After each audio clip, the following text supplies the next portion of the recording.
আজি আমি আলোচনা কৰিবলৈ গৈ আছোঁ উদ্ভিদৰ পৰিপুষ্টি পাঠ 1। জন্মতে আমি সকলোৱে অকণমানি হৈ থাকোঁ নহয়নে? আৰু ক্ৰমান্বয়ে আমাৰ বৃদ্ধি আৰু বিকাশ হৈ গৈ থাকে। এই বৃদ্ধি আৰু বিকাশৰ বাবে লাগে আমাক উপযুক্ত খাদ্য। খাদ্য দ্ৰব্যত কিছুমান পৰিপুষ্টি নিহিত হৈ থাকে, যেনে কাৰ্বহাইড্ৰেট, প্ৰটিন ইত্যাদি। ঠিক সেইদৰে গছপুলি এটাও বৃদ্ধি হ'বলৈ তাক কিছুমান পুষ্টিদ্ৰব্যৰ প্ৰয়োজন হয়। অৰ্থাৎ বৃদ্ধি, বিকাশ আৰু বংশবৃদ্ধিৰ বাবে জীৱৰ দেহত পুষ্টিদ্ৰব্য লীন হোৱা প্ৰক্ৰিয়াই হ'ল পৰিপুষ্টি। এই পৰিপুষ্টি প্ৰধানকৈ দুই প্ৰকাৰৰ: স্বপোষী আৰু পৰপোষী। স্বপোষীবোৰ হৈছে যিয়ে নিজৰ খাদ্য নিজে প্ৰস্তুত কৰি ল'ব পাৰে আৰু যাক আমি সালোকসংশ্লেষণ প্ৰক্ৰিয়া বুলি কওঁ। এইবোৰেই হৈছে স্বপোষীয় পৰিপুষ্টি। আনহাতে যিবোৰ জীৱই নিজৰ খাদ্য প্ৰস্তুত কৰি ল'ব নোৱাৰে, আন জীৱৰ ওপৰত নিৰ্ভৰশীল হৈ থাকে, তাক পৰপোষিত পৰিপুষ্টি বুলি কোৱা হয়। পৰপোষী পৰিপুষ্টিক আকৌ তিনিটা ভাগত ভগাইছে। ইয়াৰে পূৰ্ণগ্ৰাসী মানে অৰ্থাৎ যিয়ে গোটেই আহাৰ গ্ৰহণ কৰে।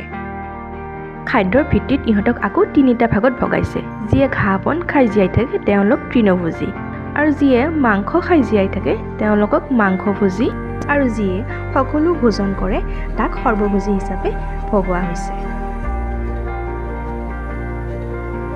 এতিয়া আহোঁ পৰজীৱী পৰিপুষ্টিলৈ। ইয়াত এটা জীৱই আন এটা জীৱৰ পৰা খাদ্য সংগ্ৰহ কৰি জীয়াই থাকে। পৰজীৱী পৰিপুষ্টিত যিটো জীৱৰ পৰা খাদ্য সংগ্ৰহ কৰে তাক পোষক বোলে, যিটোৱে সংগ্ৰহ কৰে তাক পৰজীৱী। এণ্টেমিবা, ঘূৰণীয়া কৃমি আদি মানুহৰ দেহৰ ভিতৰত বাস কৰে। মানুহৰ ভিতৰত বাস কৰাবোৰক অন্তঃপৰজীৱী বোলে। আনহাতে মহ, উৰহ, ওকণি, জোক আদিবোৰ হৈছে বহিঃ পৰজীৱী। এতিয়া আমি আহোঁ মৃতজীৱী পৰিপুষ্টিলৈ। এই প্ৰক্ৰিয়াত জীৱই মৃত অথবা গেলা পচা বস্তুৰ ওপৰৰ পৰা পুষ্টি আহৰণ কৰে। বেংচতা, ইষ্ট আদি হৈছে এই শ্ৰেণীৰ উদাহৰণ। আমি সকলোৱে জানো যিবোৰ উদ্ভিদত পত্ৰসৰিত থাকে তেনেবোৰ উদ্ভিদে নিজৰ খাদ্য নিজে প্ৰস্তুত কৰি ল'ব পাৰে।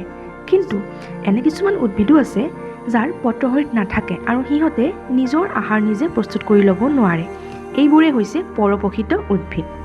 পৰপোষিত উদ্ভিদক আকৌ 4টা প্ৰকাৰত ভগোৱা হৈছে। ইয়াৰে প্ৰথমটো হৈছে পৰজীৱী পৰিপুষ্টি। সজীৱ গছ এডালৰ পৰা খাদ্য সংগ্ৰহ কৰি জীয়াই থকা উদ্ভিদকে পৰজীৱী উদ্ভিদ বোলে। আকাশী লতা হৈছে এই পৰিপুষ্টিৰ উদাহৰণ।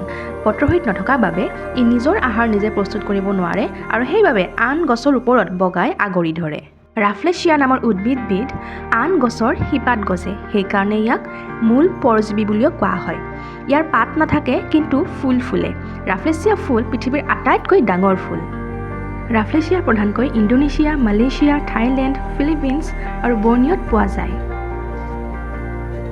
এতিয়া আহোঁ মৃতজীৱী উদ্ভিদলৈ। এইবোৰ জীৱ আন মৃত গেলা পচা জীৱৰ ওপৰত গজি তাৰ পৰা আহাৰ শোষণ কৰে। এনেধৰণৰ পৰিপুষ্টিকে মৃতজীৱী পৰিপুষ্টি বোলে। কাঠফুলা, বেংচতা হৈছে এইবোৰ মৃতজীৱী ভেঁকুৰ। উদ্ভিদ বুলি ক'লে মন'ট্ৰপা আৰু নিউট্ৰিয়া হৈছে মৃতজীৱী উদ্ভিদৰ উদাহৰণ। পাওৰুটি দুদিনমান থৈ দিলে ইয়াৰ ওপৰত কিছুমান সূক্ষ্ম সূতাৰ দৰে বস্তু দেখিবলৈ পোৱা যায়। এইবোৰেই হৈছে ভেঁকুৰ। এতিয়া আহোঁ পতংগভোজী উদ্ভিদলৈ। কিছুমান উদ্ভিদ নাইট্ৰজেন কম থকা মাটিত জন্মে, ফলত ইহঁতে নাইট্ৰজেন কমকৈ পায়। ইহঁতৰ দেহত ক্ল'ৰফিল থাকে। সংশ্লেষণ প্ৰক্ৰিয়াত ইহঁতেও খাদ্য উৎপন্ন কৰিব পাৰে, কিন্তু নাইট্ৰজেনৰ অভাৱত ইহঁতে হাত সাৰিবলৈ পতংগৰ দেহৰ পৰা নাইট্ৰজেন আহৰণ কৰে। কলচি উদ্ভিদ হৈছে এই পতংগভোজী উদ্ভিদৰ উদাহৰণ। ইয়াৰ পাতেই এই কলহৰ আকৃতি লয়। আন এবিধ পতংগভোজী উদ্ভিদৰ উদাহৰণ হৈছে ভেনাছ ফ্লাইট্ৰেপ। পৰুৱা ইয়াৰ সংস্পৰ্শত আহিলে ই জাপ খাই যায়। ৰ'দমুকুতাও হৈছে আন এবিধ পতংগভোজী উদ্ভিদ। উদ্ভিদৰ আহাৰ প্ৰস্তুতকৰণ প্ৰক্ৰিয়া সালোকসংশ্লেষণ।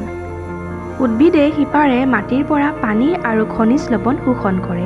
এইবোৰ উদ্ভিদৰ পাতলৈ আহে। পাতৰ পৃষ্ঠভাগত অসংখ্য ক্ষুদ্ৰ ক্ষুদ্ৰ ছিদ্ৰ থাকে। এই ছিদ্ৰবোৰক পত্ৰৰন্ধ্ৰ বুলি কোৱা হয়। বায়ুৰ পৰা কাৰ্বন ডাই অক্সাইড পত্ৰৰন্ধ্ৰৰে পাতত সোমায়। সূৰ্যৰ পোহৰত আৰু পত্ৰসৰিতৰ উপস্থিতিত পাতত কাৰ্বন ডাই অক্সাইড আৰু পানীৰ পৰা শৰ্কৰা উৎপন্ন হয়, অৰ্থাৎ খাদ্য প্ৰস্তুত হয়। এই প্ৰক্ৰিয়াই হৈছে সালোকসংশ্লেষণ প্ৰক্ৰিয়া। সেইকাৰণে পাত হ'ল গছৰ ৰান্ধনি ঘৰ। তোমালোকে এই প্ৰক্ৰিয়াটো মনত ৰাখিবা। সালোকসংশ্লেষণত উৎপন্ন হোৱা শৰ্কৰা উদ্ভিদ দেহৰ বিভিন্ন অংশলৈ পৰিবাহিত হয়। পাত, ফল, বীজ, কাণ্ড, শিপা আদিত গ্লুক'জ শ্বেতসাৰলৈ ৰূপান্তৰিত হয়। সেইবোৰতে এই শ্বেতসাৰ সঞ্চিত হৈ থাকে। এইবাৰ আমি আহোঁ আমাৰ শেষৰটো ভাগ সহজীৱী উদ্ভিদলৈ। কিছুমান উদ্ভিদে আন জীৱৰ লগত একেলগে থাকি পৰস্পৰে পৰস্পৰক সহায় কৰি জীয়াই থাকে। তেনে উদ্ভিদেই হৈছে সহজীৱী উদ্ভিদ। ইয়াৰে উৎকৃষ্ট উদাহৰণ হৈছে শেলাই আৰু ভেঁকুৰৰ সমন্বয়ত গঠিত এবিধ সহজীৱী, যাৰ নাম লাইকেন। ভেঁকুৰে শেলাইক পানীৰ যোগান ধৰে আৰু শেলাইয়ে সূৰ্যৰ পোহৰৰ উপস্থিতিত খাদ্য প্ৰস্তুত কৰে আৰু ভেঁকুৰকো সেই খাদ্য প্ৰদান কৰে। মাহজাতীয় উদ্ভিদ আৰু ইয়াৰ শিপাত থকা বেক্টেৰিয়াও হৈছে সহজীৱিতাৰ আন এক উদাহৰণ। এনেধৰণৰ ভিডিঅ' পাই থাকিবলৈ মোক ছাবস্ক্ৰাইব এণ্ড লাইক কৰিব। লগতে আপোনালোকৰ বন্ধু বান্ধৱীকো শ্বেয়াৰ কৰিব, যাতে তেওঁলোকেও উপকৃত হ'ব পাৰে।